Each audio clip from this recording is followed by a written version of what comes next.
May the Rules and Regs Committee come to order. All right. Okay, this is really our first start at a major event that we're going to be undertaking. So I know, hi Jan, good to see you. So according to our agenda, the first thing we need to do is approve the minutes from the last meeting. And those are attached. So I would welcome a motion, unless you have questions, to approve the minutes. I make a motion to approve the minutes from last month's rules and regulations. I'll second. Thank you. Any more discussion at all? Are we good to go for a vote? Let's vote and see, and there she goes. All in favor of accepting the minutes? Thank you. It's unanimous. The next thing, we have a guest, open forum. Would you like to come to the mic and tell us who you are? And you have 3 minutes to talk to us. I'm Carla Weeks, and I was here last month, Yes. and for the same reason, I had hoped you all got an email from me explaining exactly where we are on that, and we've been coming for over a year now. It's probably my 3rd meeting. Some of them, I think, came when I didn't, and we are still requesting that you limit pickleball play to members and their guests. And we would also like, if it's possible, to limit year-long guest passes to just long-term rentals. And if you have any questions, I'll be glad to answer them. But I think you by this point probably know what we're wanting and why. So with that, I'll sit down. Okay.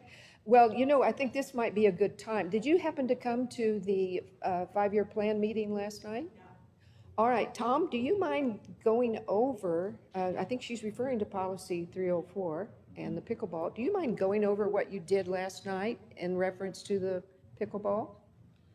Sure. So last night we had, and you're talking about pickleball In courts in the particular. future of Yeah, pickleball? Okay, yes. great. Just want to make sure we're on the same page. Could be a solution.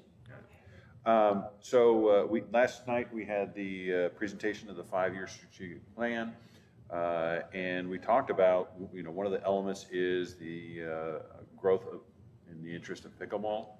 So right now we have 6 courts. All of them are located at Branchwood. We're currently constructing 4 additional ones at Metfield, and those should open late October, early November. As part of the renovation of Reardon Hall, we're going to have 2 indoor courts there. Now keep in mind that those courts will be used in conjunction with all our other programming, because it'll be in the large room there. And then part of the 5-year strategic plan, we're going to be adding 4 additional courts in Metfield, and I think that is in 2025. So the future is bright for pickleball, and we're going to be adding, you know, within just a few months, we're going to go from 6 to 10 courts. Within a year, we're going to go from 6 to 12 courts, and within a few years, we'll be at 16. So, Carla, we're glad you're here. And aren't you the one that does the teaching? Don't you teach some classes? Yes.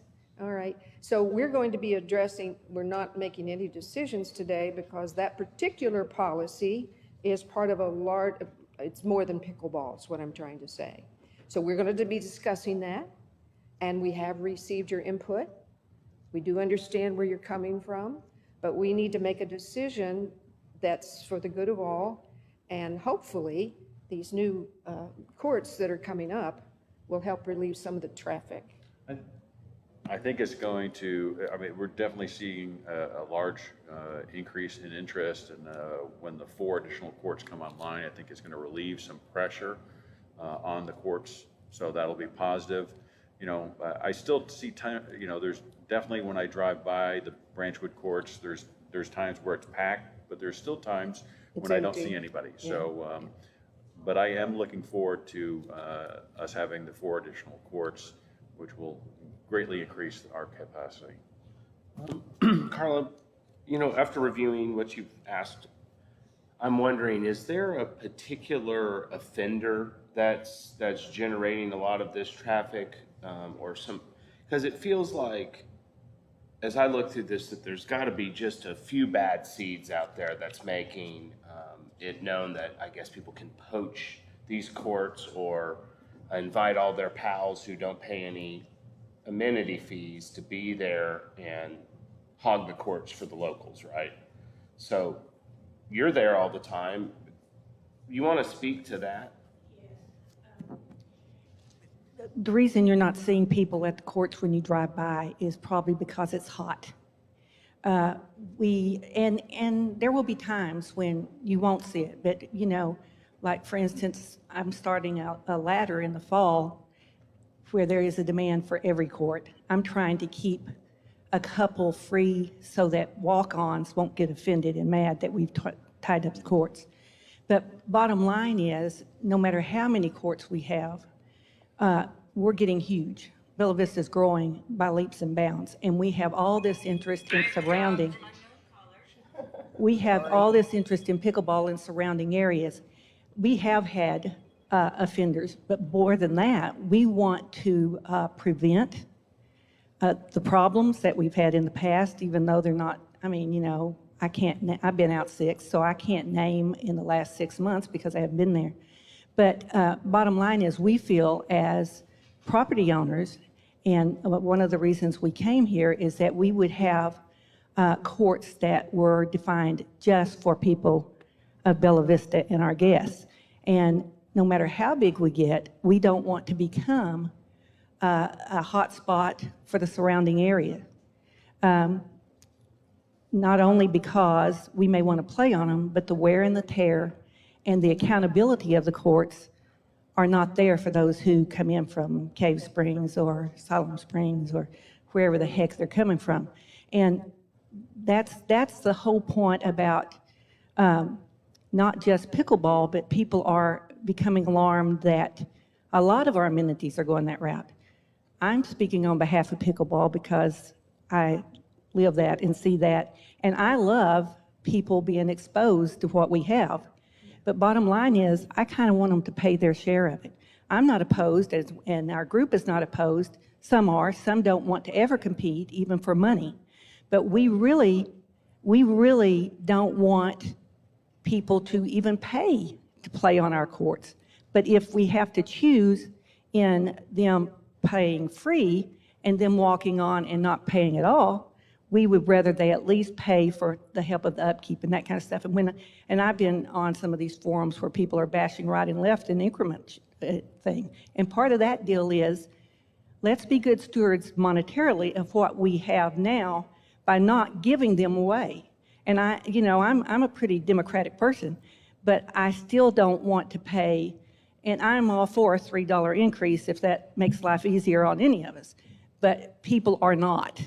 And they're saying, we already are giving these things away. And we can understand with golf and some of those because they can bring some revenue in. Pickleball brings in no revenue. And so upkeep and enlargement and all of that comes straight out of the pockets of us. And some people are real adamant about, and we still want, most of us have no problem at all with family members coming for 2 weeks and getting a pass. We are in agreement that maybe they should pay for those. It's not anything huge, but we just don't want them walking on and us sitting out watching them. Carla, just 1 second. So have you met directly yourself somebody that wasn't from the Absolutely. village? And they said, I didn't know I couldn't just play here? No, actually, we have one guy who was obnoxious as all get out, and he kept coming back, and we'd have donuts out, and he'd come pick up big hands full of donuts. And when he was confronted, we actually called a ranger on him. He left. He went the next day to the office with some guy that he vaguely knows, and he got a year-long pass that he could come anytime. Then he got another member that I don't think he's overly close to either, and he got his friend a pass. So he had 2 passes for the rest of the year. So we had to eat crow, if you know what I mean. He had been had ranger called on him, and So let me add a little clarity because we've spoken, Carla, and so forth. So the courts are allowed for members and guests. Okay, the distinction here in having a previous conversation with Carla and a couple other people is whether the guests need to be accompanied or unaccompanied. Right now, you can be unaccompanied. You don't have to have the hosting member with you when you go to the gym, when you go to the pools, the beach, or the pickleball courts. So what they're proposing is that for the pickleball courts, you must be accompanied. Your guest, your hosting member must be in attendance with you. So that's the distinction, because I didn't want people to get the impression that anybody can use the courts, because that's not the case. No. You must have a guest pass. You must have a guest pass, but there's very few restrictions that we've seen so far. Also, there is some, for instance, I had 5 overnight guests, and I brought them all to pickleball unwisely at peak pickleball time. And my husband was with me, my sister was with me, and so that was just 2 guests each. But that wasn't a popular move, because I put 5 extra people on the court while others were waiting. And so some people would like to see the limiting of how many guests you can have at the same time, too. That to me it's not a big issue to me, but I can see why it's an issue to them. I'm trying to speak on behalf of all of us who have aired our complaints. We've also had cases, to you asking, I was out there playing one night, and the golfers were here for something, and they brought their beer coolers and that kind of stuff, and they turned on music and cranked it up. We didn't check because we didn't want to be confronted, because you never know what you're getting into. And but water was all over the court between us, and I kind of slid it to the side, and they made loud comments about, ooh, I guess she doesn't want our stuff there, and blah, blah, blah, blah. And they had water out on the court. They had, we've had people who bring lawn chairs. That's a no-no. They don't read the rules. They're not invested in our courts like we are. We look out for them, and we kind of police each other and that kind of stuff. And I know I'm going over time, so I'm going to sit down. That's okay, Carla, come back next time. We're not going to solve anything today, because it's important to make sure that these policy, rules and regulations and things like that go through the proper channels, and they last a long time, not just to solve one problem. So when should I come back to hear? Our next meeting is October the 13th. Will they be discussed at that time? We are going to discuss this until we find a solution. It may not be at the next meeting, because we want it to be right. Okay, I just don't want to keep showing up and like I'm a bad penny. You're not a bad penny, and thank you for your input. Thank you for listening. Okay. We are a committee, so we have the ability to reverse some of the items on the agenda. And that's what I'd like to do today, because the very first thing we need to, so we don't run out of time, the very first thing we need to do is make sure that we talk about the fact that we will be having the second board of directors vote on the 2 policies, 7.03 on the budget, and policy 8.14, which is the approval and change of job scope procedures for capital projects. We had one small change last time. That went through on the first vote. So I just wanted to remind everybody that it will be going before the complete board of directors for a final submission. Okay? Want to make sure we got there, because we've got a long list. What I'd like to do next, if there are no objections, is begin a discussion on 3.04. This has been, the last time I think we started looking at this was back in March. And we decided, I don't know if the word was tabled or not, but we certainly postponed it until we had more information. There's been a lot of Carla and other folks that have had issues come up. And I just want to remind again that this policy is not just for pickleball. It's not for anything else. It's all about, let's see exactly what the name of the title is. Somebody want to help me out? There you go. So, could we perhaps just go around and have some thoughts on how you think we might begin to police this or improve or make this policy valid for our use of everybody? I do have a question before we really get started on that. They're given a year pass, guest star. What's the reasoning for that?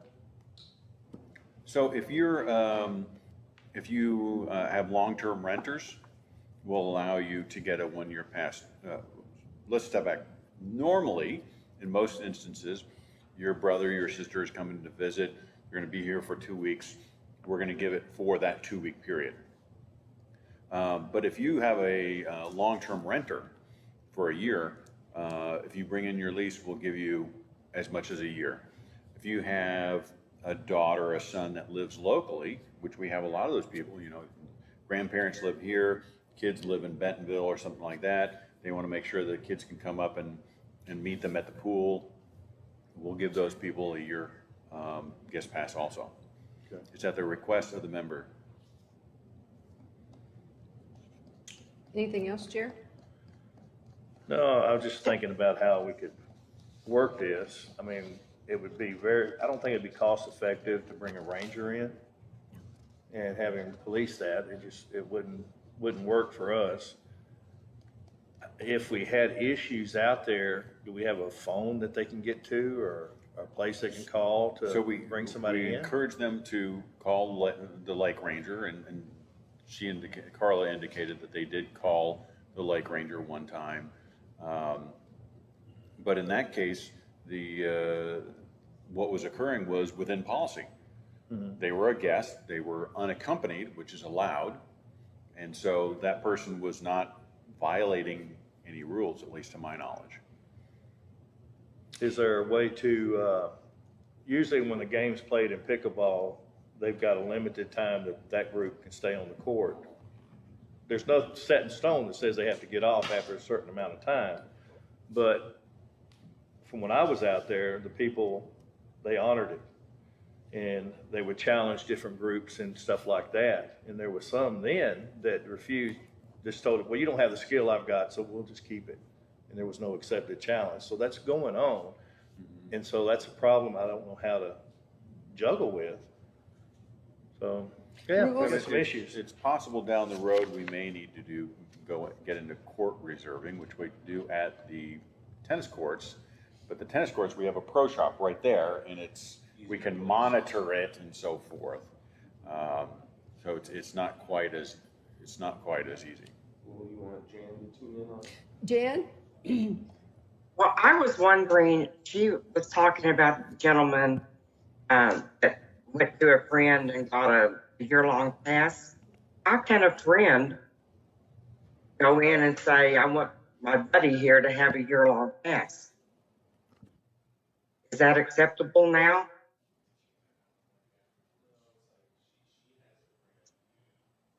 Brought in the guy to get a buddy's a pass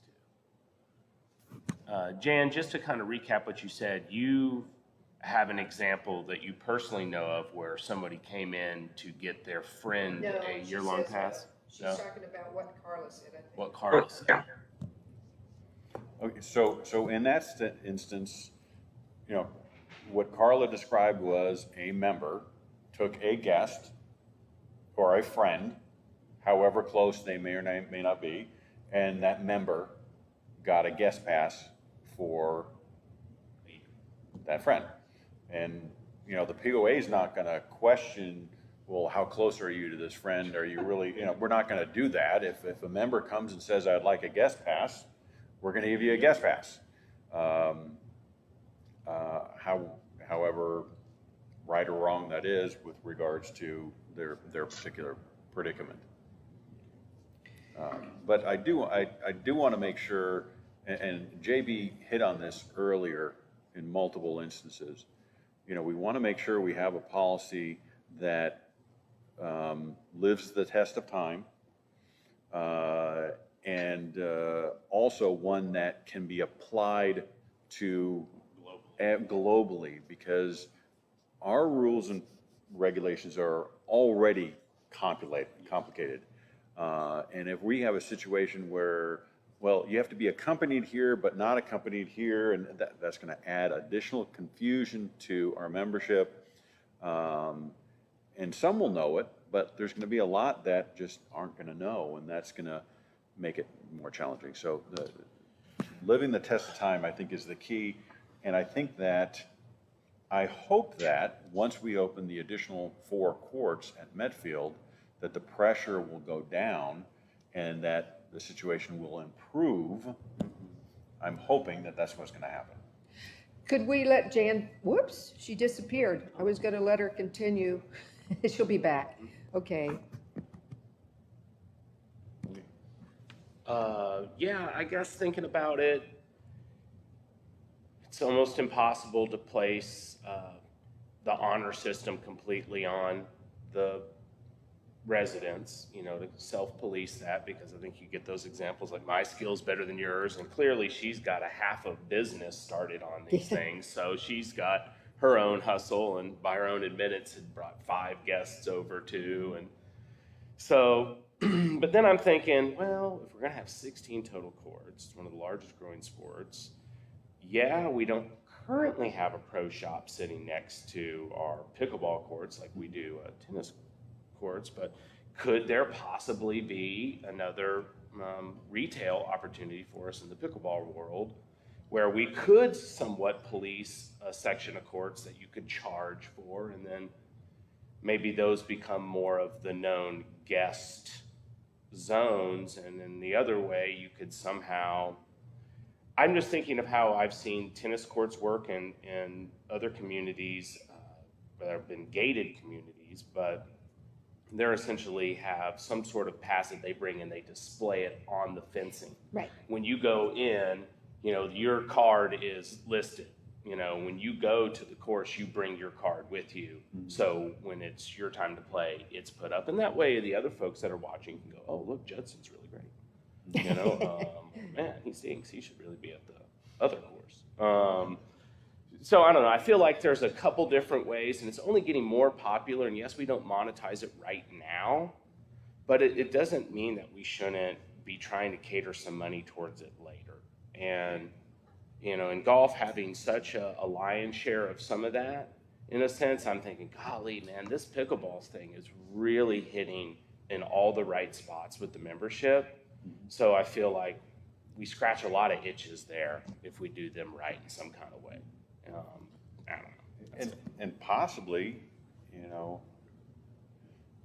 so one of the challenges is with creating a pro shop is we've already kind of painted ourselves in a corner because we have 6 courts on the west side, and we're going to have 4 courts on the east side. You're pushed all around. Yeah. So, and we definitely don't want to have the staffing where one person is there for 4 courts. That would not be.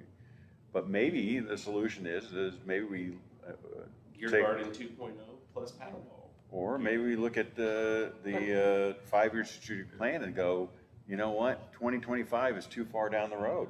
Maybe we need to go, hey, we need to move that up 1 or 2 years and do more. Can you play pickleball in the dead of winter?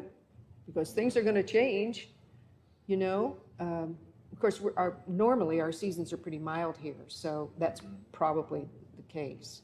So you don't see any way that it'll slow down any? Every indication I've seen is that it's gaining more interest. No matter what the weather? I mean, yeah, during the middle of summer when it's really hot, I mean, they're wanting to play early in the morning and not during the rest of the day. But that's not unlike with golfers, it's, we see a lot of people that want to play at prime time, peak time golf, but there's a lot of day out there, and it may not be the ideal time for someone to play, but still it's open, it's a resource, and you got to make a decision. Jan, you disappeared on me. Were you finished talking? Well, I have another subject on these guest policies and guest cards, but let's finish talking about pickleball before we go into it, because it's not pickleball related. Well, again, I think we need to get off of the pickleball a little bit and raise it up because it does, this policy covers more than pickleball. And we know we don't have a solution yet. So go ahead. Okay. In the past, we've talked about the VRBOs and the Airbnbs, you know, bringing in people for short periods of time and getting guest cards. But that's not really addressed in our policy that I could read.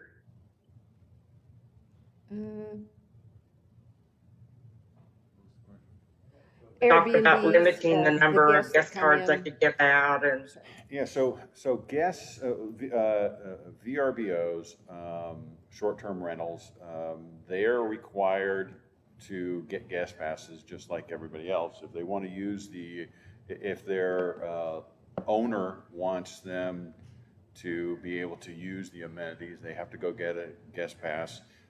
If you look at the number of guest passes issued by our member services department, I mean, Resources. year to date, we're at 15,000 guest passes issued. I mean, so, and we definitely have seen an increase in the number of those issued as we've seen an increase in the number of VRBOs locally. But they are getting them, and they are using the amenities. Not talking about pickleball, but you know, when a VRBO person, a short-term rental person gets a guest pass and they go to the gym, they have to pay to get in. They go to the pool, they go to the beach, they got to pay to go in, and it helps subsidize that facility. Clearly, pickleball is a little bit of an exception, not unlike our parks, our trails, and so forth. Trails, you don't need a guest pass though. Question about guest passes. I've never personally gotten a guest pass for anyone, but I guess I should go through the process.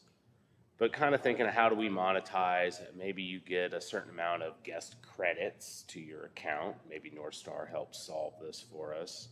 And hey, I get 10 guest credits per household. After the 10 are used up, they're good for 1 month or at a time, or 1 week at a time. We put some sort of metric on that. And after that, you got to pay for another guest pass. You've extinguished all your credits. But if you have another lot, that gives you another, you know, it's just done by however many lots you have. And then that way we can somehow have another way to get those VRBO people who are getting issued 200, 300 cards. One of the challenges that we have, okay, so I come from a family of 6. So when we get together, 25 people, that's a lot. So it would not be uncommon for me to go into member resources and get 25 guest passes where, you know, if you're an only child and you get 5 or 6 guest passes, wow, that's a huge amount. We have talked, the board has talked about setting a high bar like 50.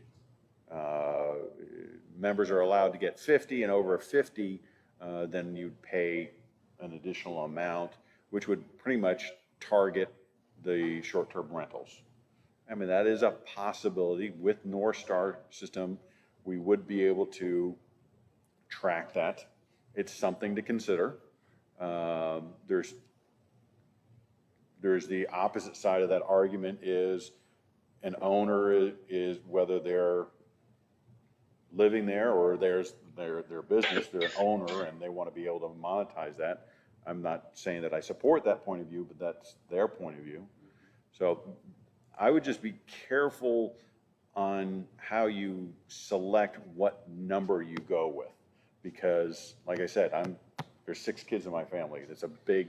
Although I can appreciate your Brady Bunch scenario, I kind of feel like that's still a pretty far outlier on how often that happens, and maybe a solution for that is the family reunion package or something. Oh, you get however many, and if they're all underneath some sort of thing like your big description for, obviously we have a lot of weddings and things like that happen here thanks to the Cooper Chapel and Lake Point. So, we want to be conscious of that.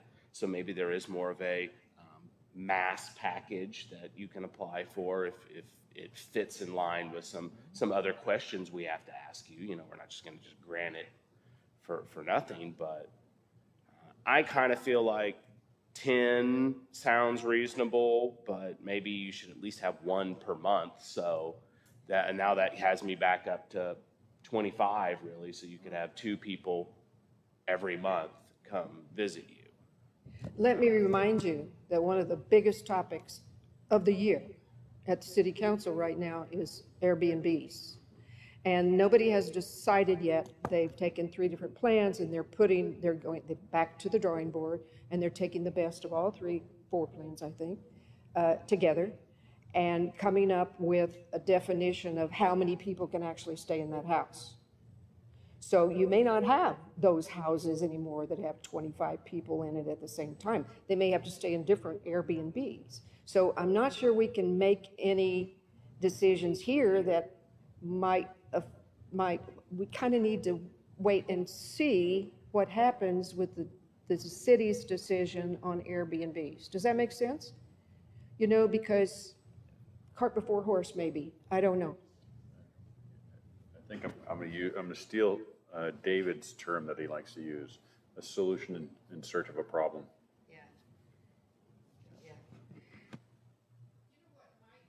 Helpful is I'm sitting here looking at some definitions of categories of guests.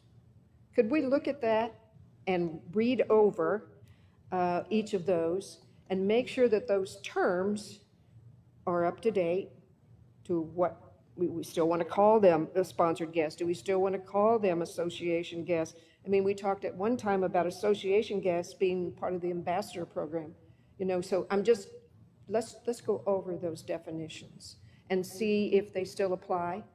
Sure. Okay? So the first one is the sponsored guest of a member of the association. And then, so when you read these, what I suggest is you read the top portion and then go under section number, Roman numeral 2, and correlate. So a sponsored guest also it may gain access to association amenities by virtue of possessing a current valid guest card. Sponsored guests possessing a valid card may have access to association amenities at the then guest rate. So they have to pay the amenity usage fee, what that's saying. You'll notice there is no reference in here to them being accompanied or unaccompanied. It just is vague on that. The next one is the association guests by virtue of being,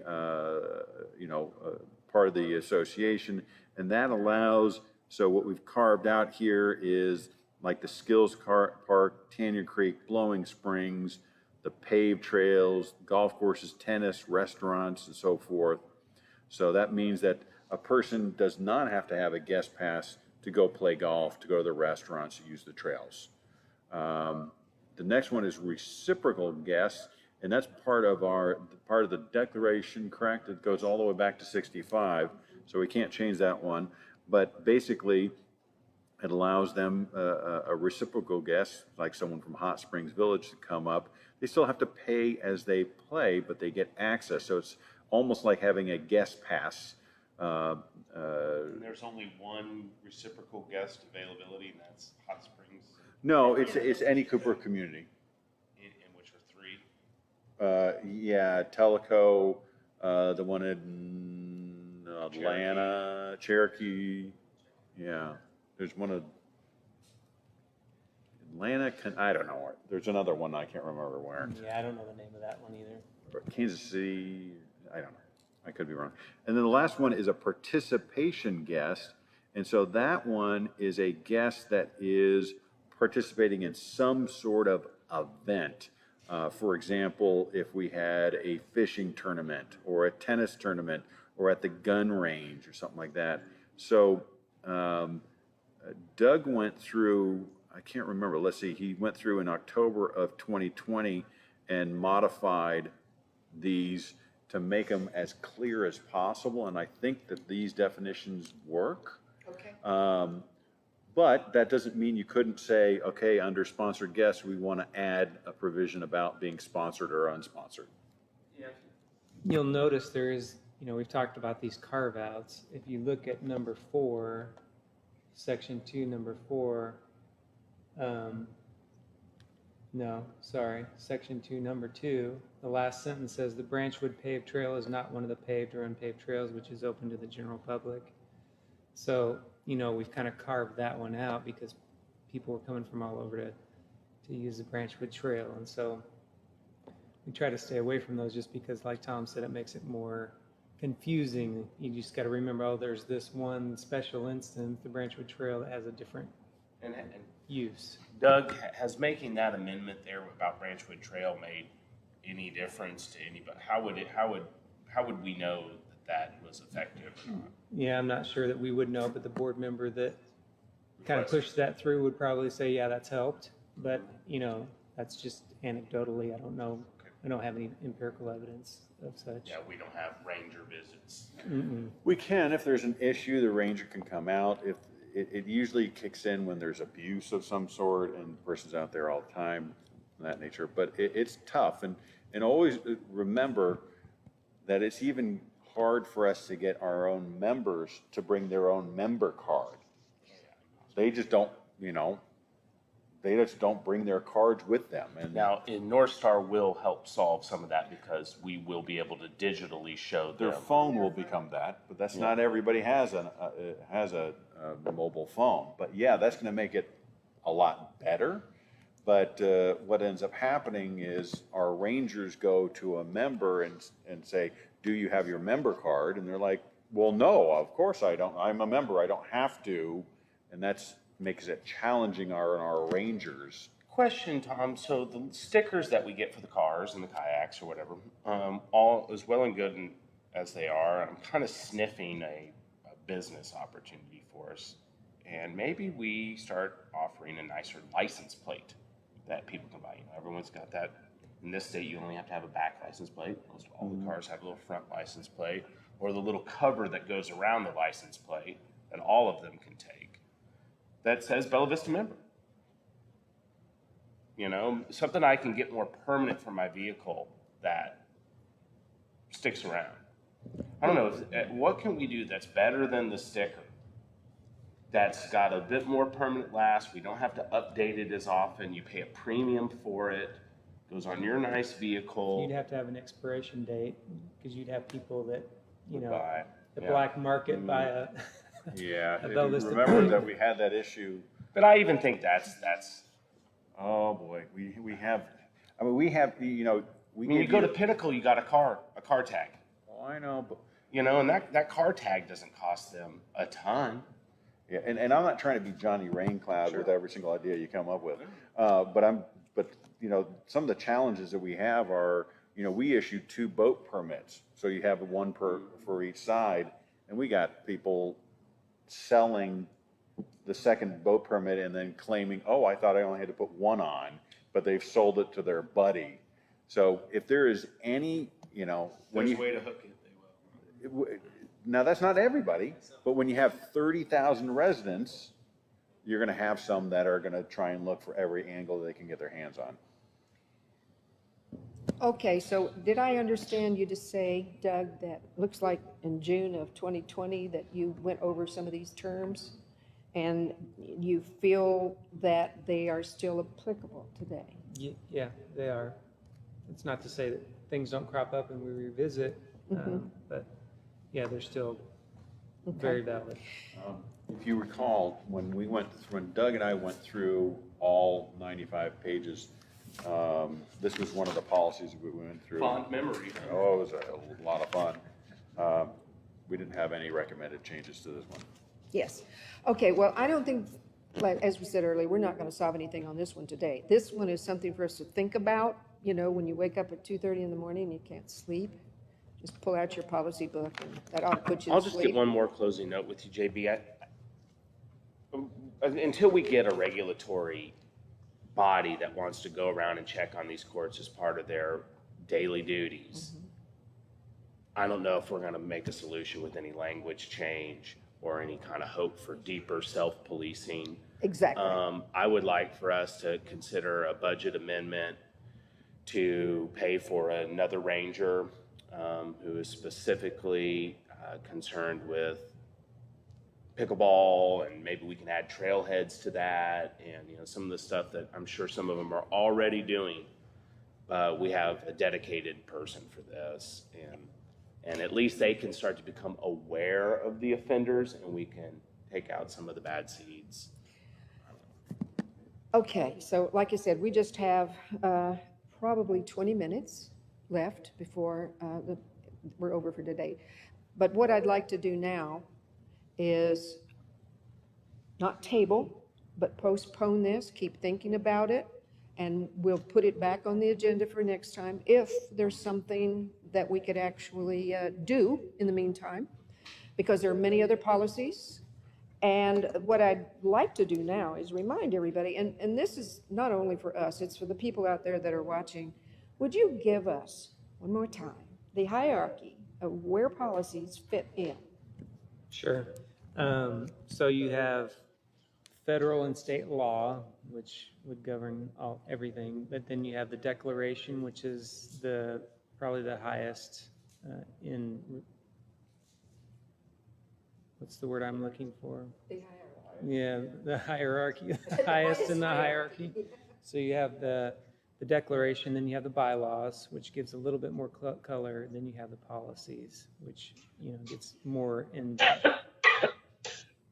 And they're to be broad enough to last a while and not pin you to the wall with too much detail. Correct, yeah. Okay, and then below that, and that's his problem with the procedures, Yeah. right? Yeah, each department has separate procedures for themselves. Okay. So if nobody has a problem, let's leave this one and talk about how we want to hit section the 1.0s. Quite honestly, the very first one is definitions, and it falls over all of them. So we really have to skip over that one too, and maybe go to the next one, which is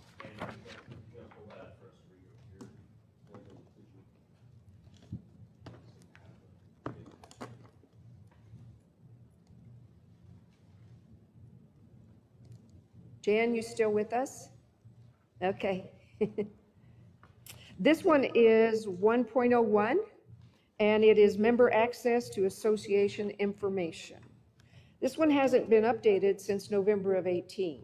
So we might just take a look at this and make sure that, can we make a decision? Is it just a matter of terminology, or is this another one we need to think about a little bit?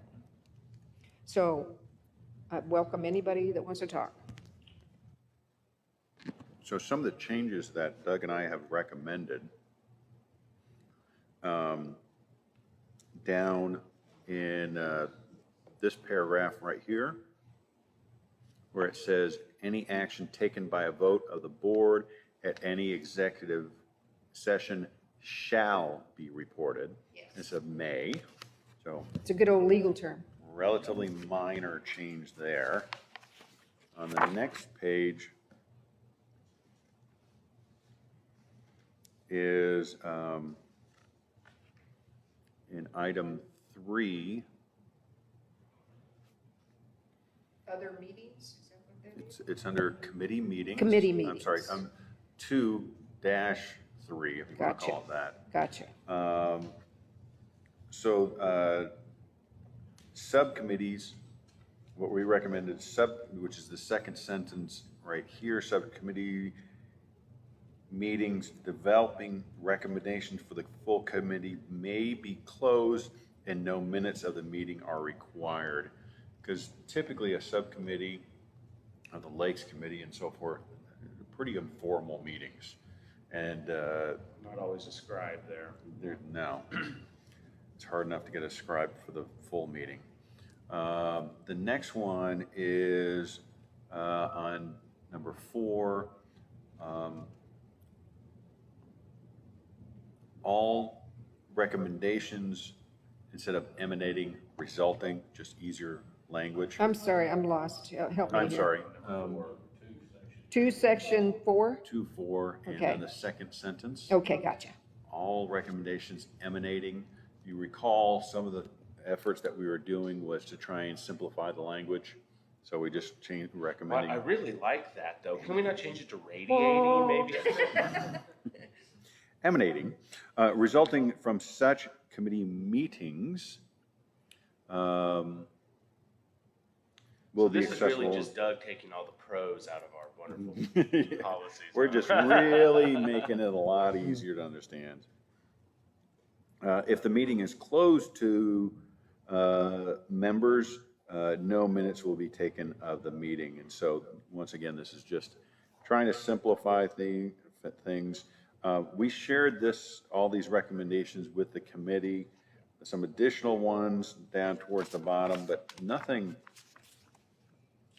our goal was not to substantially change anything, was to just simplify the language, and any contradictory items or to clarify things, that was the only recommendations that we were making. So it's just an update, really, to today's world and going forward in the future. Okay.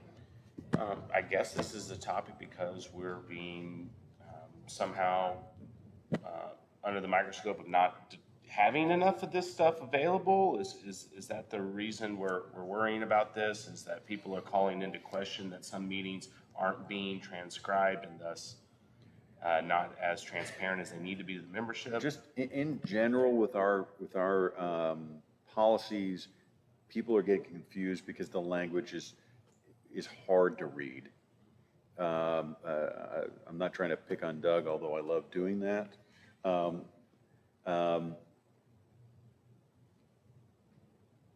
Policies written by lawyers can be hard to read, and the average person gets it wrong. And then you have to sit down and have explain to them, I'm sorry, but you're actually reading this wrong, or you're not understanding it, or they're calling us or sending me an email and saying, well, what are they trying to get through? And so Doug and I sat down and said, okay, let's simplify the language so that anybody can understand it.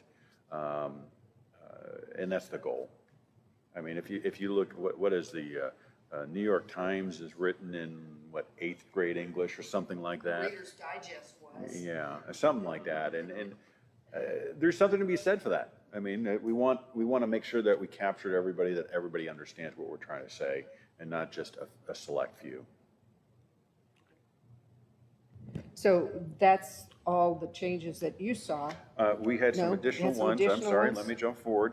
Under Roman numeral 4, on 4.5. Most contracts. No, actually, that was fine. We were just talking about that. No, 8. Okay, so we tried to add a clarifier. Personal info. Currently, it reads, personal information regarding individual association staff shall be confidential. So we changed it, or we're recommending we change it to personal information, including the wages or salary of individual association staff shall be confidential. That's what they're usually asking for. Always remember, we're required by law, federal law, to submit a 990. So that does not, we still have to do the 990. Also, the next one down, recommend we changing this one to the chief operating officer or chairman of the board may at their discretion permit a confidential document to be made available to members. We eliminated the term normally confidential. What did that even mean? Exactly, that's why we got rid of it. Next one down, under 7, instead of using staff attorneys, we changed it to general counsel. And then the last sentence on there, directors shall be considered part of the client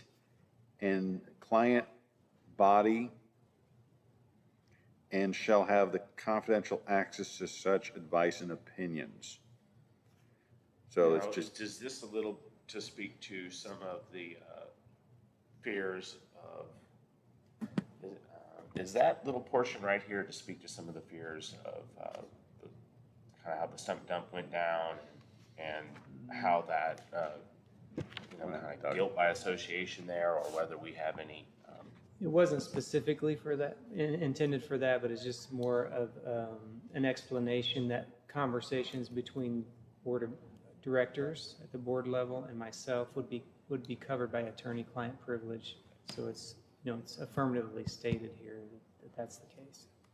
I was spacing on the word the indemnification. Excuse me, it's still a mouthful to get right. I tried to get that out of my head and got there.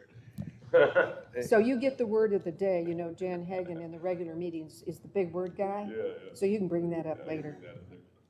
So those are the changes to 1.01 that we would recommend the board consider. And we could potentially move that forward up, for vote and consideration if you wanted to. Let's talk about that. Are you comfortable enough, Jerry, for this one to go forward? Jan? I like your thumbs up. That's good. And you? Okay, because I think a lot of work went into this. It's a fairly good sized policy, but it's mostly clarification. That's what it is. Mm-hmm. So, so we'll send it vote. We can vote if you'd like. Is everybody in favor of moving this forward to the regular board? Okay. Motion and seconded and voted on, and anybody opposed? There's nobody left, so there you go. We have a little bit of time, or We you want to call it a day? Well, why don't we just talk briefly about how we prepare for the next meeting instead of going into another policy? Because we made a little bit of change, a little bit of progress today, but mostly it was getting started and then listening to our member input a little bit. So what I'd like to do, if you all agree, is to continue your thoughts on 3.04, like we said, not dwell on it a lot, because we're not going to solve that one right away. We're just not. And then maybe take a hard look at the next three in the 1 point series. And maybe those will be, well, we've already done 1.03. That was the audit one, right? No. Audit was. Oh, I'm sorry, I have a. Yeah. Anyway, I've got a paper clip there. That's why I thought maybe it was. Okay, all right, so we'll take the next three and try to get through. Then if we're able to move forward, we can add some to that. But we want to make sure, and even though I know you've given it to all of us, your recommended changes. I can send this out again. If you don't. How about I'll just send you the three that There we're you gonna go. focus Let's on. do that. And that way we come already knowing what's on there. Okay, anything else anybody'd like to say before we leave? Hey, Dee, Yes. did you say we're going to discuss 3.04 next time also? We're going to continue discussing it because it's going to take a little while for that one to be solved. We're not going to solve that in the near future. We're just not, too much depends on it. So yes, it'll come back, but then we need to try to do some of the others. Okay? Well, then let's just say that the first meeting, me having the hammer, is now adjourned. Hammer down.